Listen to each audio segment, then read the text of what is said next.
Muy buenos días, muy buenas tardes, muy buenas noches. Si estás desayunando, almorzando, cenando, buen provecho y bienvenidos a nuestro programa Madurando en Cristo, nutriendo el alma, creciendo en gracia. En Madurando en Cristo buscamos crecer y madurar en nuestra fe. Lo hacemos a través del conocimiento de Cristo y su palabra, ofreciendo enseñanzas prácticas y aplicables que fomenten tu camino cristiano y glorifiquen a Dios. Dios te bendiga, mi nombre es Carlos Maisonet, soy el pastor de la Iglesia Hispana Bautista Raham en Longwood, Florida. Me acompaña aquí como siempre mi amigo hermano Edgar Nazario, pastor de la Iglesia Tabernáculo Metropolitano en la ciudad de Orlando. ¿Cómo está, Edgar, en el día de hoy? Contento, queremos mandar un saludo bien grande a todos los amigos que nos escuchan. Amén. Nuestros amigos, los católicos. Sí. Y este programa es para ti. Así que quiero dejarles saber a todos esos amigos católicos que están, ¿verdad?, siempre escuchándolos por lo que es la radio, ya que este programa se transmite no solamente por internet, no solamente YouTube, no solamente en todos los podcatchers que existen, sino que este programa sí sale por las redes, lo que son las señales etéreas de diferentes partes. Así que gracias por escuchar, gracias por acompañarnos, porque este tema va a estar buenísimo en el día de hoy. Buenísimo. ¿Qué tenemos? Bueno, antes, háblame de Madurando en Cristo. Madurandoencristo.org es el lugar donde puedes buscar información sobre este programa, lo que es todos los recursos. Si tienes preguntas teológicas, si tienes una sugerencia para nosotros poder grabar un programa, tienes que visitar ya madurandoencristo.org. Están los artículos, puedes compartirlos. Hay artículos para mujeres, artículos de consejería, artículos que tienen que ver con temáticas teológicas, artículos pastorales. Es que tenemos mucho, no puedo mencionarlo, pero tienes que visitar madurandoencristo.org. Amén. Bueno, Edgar, hoy estaremos viendo el tema de 3 cosas que el Papa no puede hacer. Hoy estaremos viendo en este tema que nos va a ayudar a reflexionar sobre la distinción fundamental entre Cristo y cualquier líder religioso humano, incluyendo pues el Papa. A menudo el cristianismo vemos cómo ciertas figuras de autoridad pueden ser elevadas a posiciones que solo Cristo debe ocupar. Entonces, lo que estamos buscando con este episodio, Edgar, es que no es menospreciar a nadie, no es tirarle a nadie, sino recordar la singularidad de la incomparabilidad de Cristo. Wow. Y las cualidades divinas que ningún ser humano puede igualar, por alta que sea su posición religiosa. Aquí obviamente nos estamos enfocando en el Papa, pero puedes añadir cualquier líder religioso.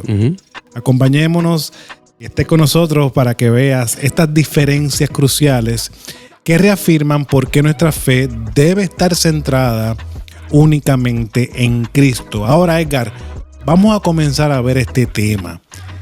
¿Qué es algo? Y te voy a preguntar, ¿qué es algo que el Papa no puede hacer, aunque tenga una posición religiosa muy alta? Tremenda pregunta. Nuestro primer punto es bien sencillo. Número 1, vivir sin pecado. Vivir sin pecado. Y siempre nosotros vamos a continuar viendo la Escritura. En este caso, la Escritura afirma, Carlos, con claridad la naturaleza sin pecado de Jesucristo. Específicamente cuando vamos a Hebreos capítulo 4, versículo 15, leemos y dice: porque no tenemos un sumo sacerdote que no pueda compadecerse de nuestras debilidades, sino uno que fue tentado en todo según nuestra semejanza, pero sin pecado.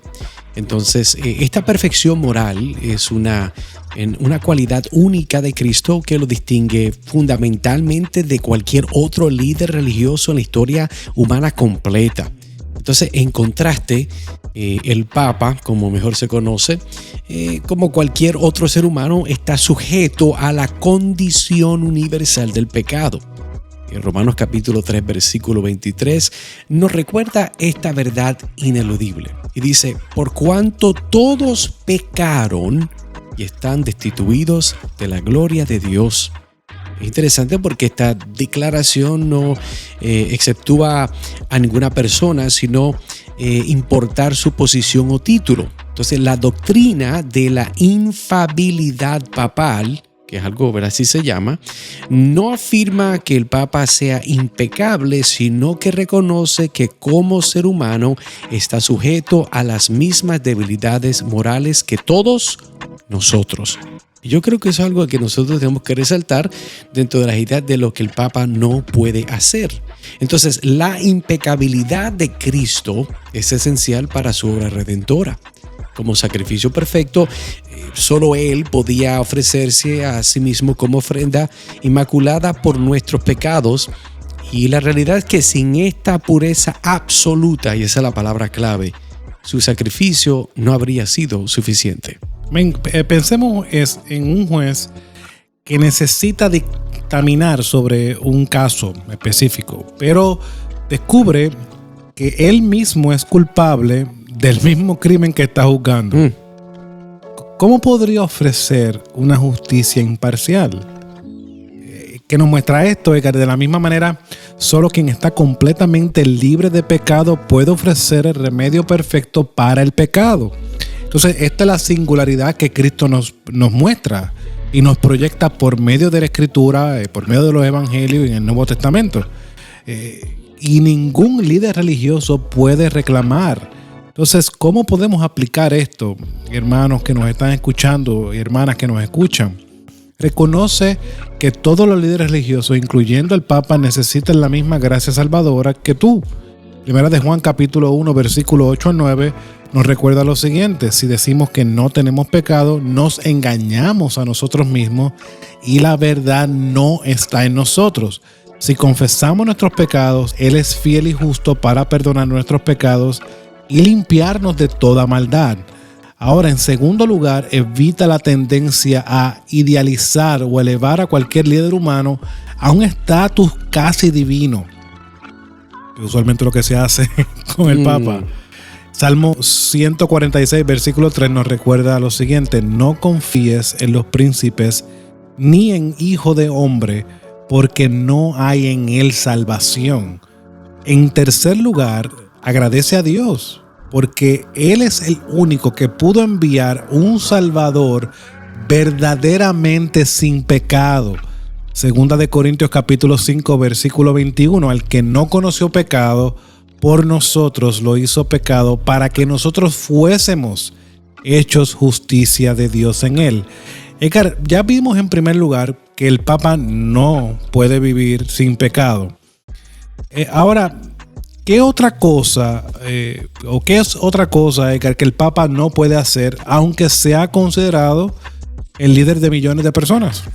Y continuamos con el segundo punto para contestar esa pregunta, y es redimir a la humanidad. Yo creo que este punto es importante porque la capacidad de redimir a la humanidad del pecado es exclusiva a Jesucristo. Primera de Timoteo capítulo 2, versículos 5 al 6 declara categóricamente, dice: porque hay un solo Dios y un solo mediador entre Dios y los hombres, Jesucristo hombre, el cual se dio a sí mismo en rescate por todos, de lo cual se dio testimonio a su debido tiempo.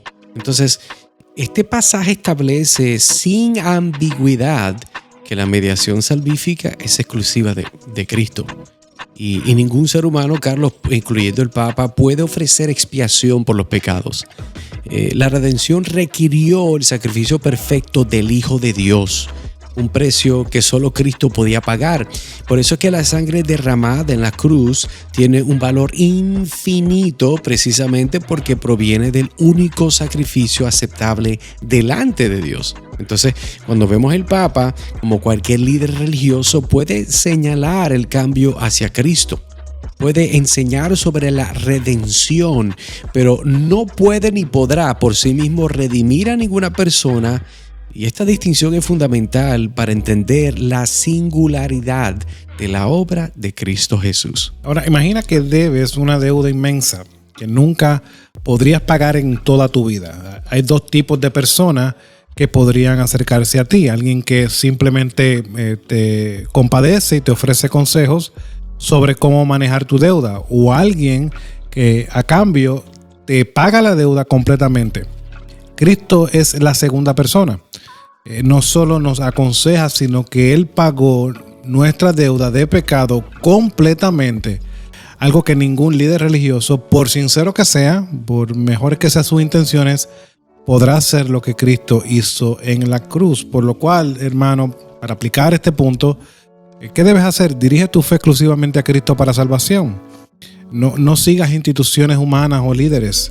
Hechos capítulo 4, versículo 12 nos recuerda: y en ningún otro hay salvación, porque no hay otro nombre bajo el cielo dado a los hombres en que podamos ser salvos. En segundo lugar, agradece la obra redentora de Cristo, reconociendo que su sacrificio no necesita ser completado por ninguna otra persona. Hebreos 10:14 nos recuerda: porque con una sola ofrenda hizo perfectos para siempre a los santificados. En tercer lugar, comparte la buena noticia de que la redención está disponible para todos directamente a través de Cristo. No hay otro mediador entre los hombres, como acabamos de leer. Juan capítulo 14, versículo 6 nos recuerda: Jesús le dijo: yo soy el camino y la verdad y la vida. Nadie viene al Padre sino por medio de mí. Déjame hacer un comentario antes de continuar, Carlos, que creo que es importante y creo que da claridad de cuál es nuestro intento, nuestro motivo de hablar de este tema y estos puntos en particulares. Nosotros hemos puesto estos puntos con una idea muy específica y creo que este aspecto de hablar de la redención de la humanidad es una que nosotros incluimos y queremos que sea clara, porque cuando estamos hablando de esta posición que ha sido nombrada, creada, el Papa, número uno, lo que está apuntando de acuerdo a la definición católica romana es que él es el vicario de Cristo. El vicario de Cristo es la persona que puede estar en el lugar de Cristo. El problema de eso es de que nosotros entendemos, como hemos hablado hasta este momento, que solamente hay una persona que puede vindicar, puede redimir, puede salvar, puede perdonar, puede rescatar. Y ningún papa, ningún hombre de ninguna religión, ningún líder religioso podrá hacer eso. Y creo que es importante que nosotros con mucho respeto y amor podamos declarar eso. Porque nosotros no podemos decir creer la Biblia, la revelación de Dios en Cristo Jesús y negar quién es Cristo en esa revelación. Y creo que es importante que nosotros con mucho amor podamos, como quien dice, presentar esta idea, presentar este punto de vista bíblico, porque no es el tuyo ni el mío, para decir, cuando tenemos a alguien que tiene una posición la cual es designado el vicario de Cristo, yo tendría con mucho amor, con mucho respeto, ¿verdad? Con mucha caridad decir que, número uno, eso es blasfemo, eso es pecado, porque nadie está en la categoría de Cristo. Sí, y evaluar su autoridad porque realmente no la tiene. Porque esta posición está diciendo que media. Está siendo un mediador entre los hombres y Dios. El mediador, aparte de Cristo, está este vicario que hace este rol, funge este rol en la tierra. Cuando acabamos de leer un pasaje que dice que hay un solo mediador. O sea, no hay nadie, no hay otra persona. Esa autoridad no está relegada para otra persona para que medie la realidad o interceda por nosotros. Me sigue. Entonces vemos cómo yo sigo añadiendo palabras para que veamos cómo continúa afectando y agravando la problemática de tener esta manera de ver al Papa. Al Papa o cualquier líder de esta manera. Sí, yo creo que es importante, de nuevo, con ese respeto, ¿verdad? Con ese aspecto de humildad, acercarnos y hacer estas expresiones. Porque debemos de nosotros siempre estar del lado de la palabra de Dios. Amén. Si algo es bíblico, amén. Si algo no es bíblico, pues entonces tenemos que mencionar que eso está mal. Eso no es explícitamente dentro de la creencia católica romana. Eso puede ser en cualquier lugar. Así estemos hablando de los mormones, que hemos hablado de ese tema. Así sea que estemos hablando de los adventistas del séptimo día de Ellen G. White. Así estemos hablando de diferentes religiones que están diamétricamente opuestas a la persona y la obra de Cristo Jesús. Así que quise tomar este momento y perdón obviamente la interrupción, porque creo que es importante nosotros abogar y entender de que a veces estas posiciones, estos títulos que existen, que se han puesto, nosotros no entendemos el peligro que ellos tienen, la amenaza que están declarando en contra de la persona y de la obra del Señor Jesucristo. Así que espero que puedas apreciar, puedas tener un punto de vista, amigo, que te ayude a entender por qué es que es importante entender, como nosotros pusimos en la pregunta del principio, las cosas que el Papa, particularmente lo decimos porque es un tema que es actualmente hablado, en verdad en base a los eventos sociales que están ocurriendo, pero es importante entender de que solamente Cristo tiene el poder para salvar, para redimir, para cambiar, para transformar. Y cuando nosotros llamamos a alguien algo, la cual va en contra de la palabra, tenemos que tener cuidado y si lo hacemos tenemos que arrepentirnos entendiendo por qué no es bíblico y por qué es pecado. Amén. Bueno, que ya vimos claramente que el Papa, dentro de este tema que estamos viendo, no puede vivir sin pecado. En segundo lugar, vimos que no puede redimir a la humanidad. Ahora, en tercer lugar, ¿cuál es la tercera cosa que el Papa no puede hacer? Aunque muchas personas le atribuyen una autoridad espiritual. Es una buena pregunta, Carlos, y creo que por eso llegamos a nuestro tercer punto, que es el punto de tener autoridad divina. Tener una autoridad divina. Y por eso es que Cristo posee una autoridad absoluta y universal que ningún ser humano puede reclamar. En Mateo capítulo 28, versículo 18, Jesús declara: toda potestad me es dada en el cielo y en la tierra. Esta autoridad entonces abarca todas las esferas de la creación y es inherente a su naturaleza divina como parte de la Trinidad. Ahora, en contraste, la autoridad del Papa, como la de cualquier líder religioso, es delegada, es limitada y totalmente falible. Y aunque dentro de la tradición católica romana se conoce cierta infalibilidad papal en circunstancias específicas y limitadas relacionadas con la fe y la moral, esta no es comparable con la autoridad divina de Cristo. Entonces la autoridad papal sigue siendo fundamentalmente humana e institucional. Y eso es importante recordar. Entonces la Escritura nos advierte sobre la tendencia humana a elevar a los líderes religiosos a posiciones que solo Cristo debe ocupar.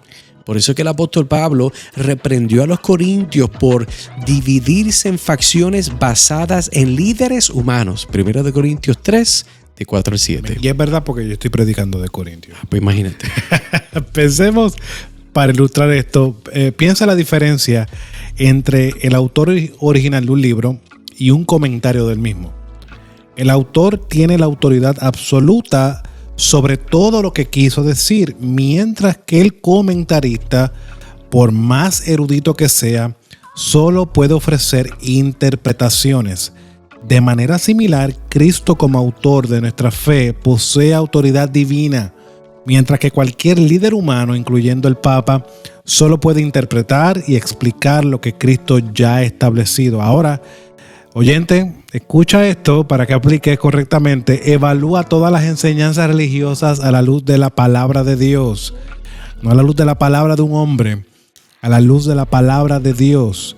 Hechos capítulo 17, versículo 11 nos recuerda lo siguiente: y estos eran más nobles que los que estaban en Tesalónica, hablando de los bereanos, pues recibieron la palabra con toda solicitud, escudriñando cada día las escrituras para ver si estas cosas eran así.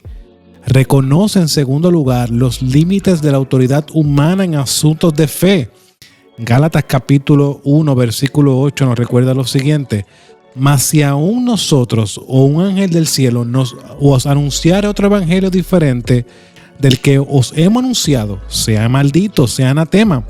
En el caso de Gálatas es bien interesante porque los Gálatas estaban permitiendo que le enseñaran cosas falsas y ellos estaban como si nada. Y la amonestación de Pablo es eso: mira, no es así. Puede ser un ángel del cielo. En tercer lugar, sométete somete todas tus decisiones finales a la autoridad de Cristo y su palabra. Salmo 119, versículo 105, nos recuerda algo sobre la palabra de Dios. Lámpara es a mis pies tu palabra y lumbrera a mi camino. Diremos entonces, Carlos, en conclusión, que las tres distinciones que hemos explorado nos recuerdan la singularidad incomparable de Jesucristo. Entonces, solo Él vivió sin pecado, solo Él pudo redimir a la humanidad y solo Él posee autoridad divina absoluta. Y estas verdades no buscan menospreciar el rol de los líderes religiosos, sino ubicarlos en su perspectiva adecuada. Por ejemplo, como si son siervos o instrumentos de Dios, nunca como sustitutos de Dios. Dicho sea de paso aclaro, el Papa no es instrumento de Dios. Tengo que ser muy honesto, muy respetuoso, porque lo que la Iglesia Católica Romana enseña es en contra de la palabra de Dios, particularmente que nosotros somos salvos por gracia. Eso obviamente puede buscarlo más y ver cuáles son las posiciones históricas de la Iglesia Católica Romana. Ahora, estas distinciones son cruciales porque definen la naturaleza misma de nuestra fe. Un cristianismo centrado en líderes humanos, por respetables que sean, se desvía del diseño divino, y la fe genuina reconoce que Cristo es el único fundamento suficiente. 1 Corintios 3:11. Entonces, al concluir, te invito, amigo, amiga, a examinar en quién descansa verdaderamente tu confianza espiritual. Te hago la pregunta, ¿está en instituciones humanas, tradiciones o líderes religiosos? ¿O está firmemente establecida en la persona y obra de Jesucristo? Porque solo Él puede decir, cuando dice Mateo 11:28, venid a mí todos los que estáis trabajados y cargados, y yo os haré descansar. Entonces, que el Señor nos ayude a mantener nuestros ojos fijos en Cristo, el autor y consumador de nuestra fe, de acuerdo a Hebreos 12:2, reconociendo que solo Él posee las cualidades divinas que ningún líder humano, incluyendo el Papa, puede jamás reclamar. ¿Algún pensamiento final, Carlos, que tú puedas dar? Hermano, yo creo que a los que nos escuchan, hermanos en Cristo que tienen familiares, amigos que son católicos romanos, recuérdale, envíale el programa. Queremos ser amorosos en cuanto a este tema, pero realmente mostrarle las errores, las grietas en la teología o la manera de ver o interpretar la escritura de los católicos romanos. Y una de ellas es la doctrina del Papa, que ellos apuntan. Es sumamente errónea y se despega totalmente de lo que la Biblia apunta a Cristo como el único mediador. Sí, la iglesia tiene una autoridad, pero no es una autoridad papal. No hay una infalibilidad. Nosotros no consideramos eso como correcto. Y otras cosas también que tú hablaste en cuanto a la doctrina de la salvación. Entonces, evalúa fielmente. Tú amas al Señor, te puedo entender. Abre la Biblia, estúdiala por ti mismo y tienes el website de Madurando en Cristo. Escríbenos. Sí, si tienes alguna duda. Si tienes preguntas, escríbenos. Claro que sí. Y espero, nos encantaría hablar contigo. Claro que sí. Y espero, amigo, amiga, que veas que aún en la forma que comunicamos, nuestra meta no es de ser divisores, no es de causar controversias, pero sí tenemos el derecho y la responsabilidad, por lo menos de nuestro punto de vista, de decir el amor, la verdad con amor. Así que espero que ese sea el caso, pero escríbenos, queremos escuchar de ti. Quisiéramos con mucho amor presentar y dar más información, porque solo tú tienes la habilidad de discernir la verdad. Y yo creo que Dios, aquella persona que quiere conocer la verdad, el Espíritu Santo le da la habilidad de poder recibirla. Así que estamos muy gozosos de que nos escuches. Y si tienes más preguntas, tenemos un programa que hicimos sobre el catolicismo romano, donde explicamos y hablamos más, abundamos en este tema. Y lo puedes encontrar en madurandoencristo.org. Bueno, Carlos, gracias por acompañarme. Gracias, amigo, amiga, por acompañarnos en Madurando en Cristo, donde buscamos nutrir el alma y crecer en gracia. Dios te bendiga.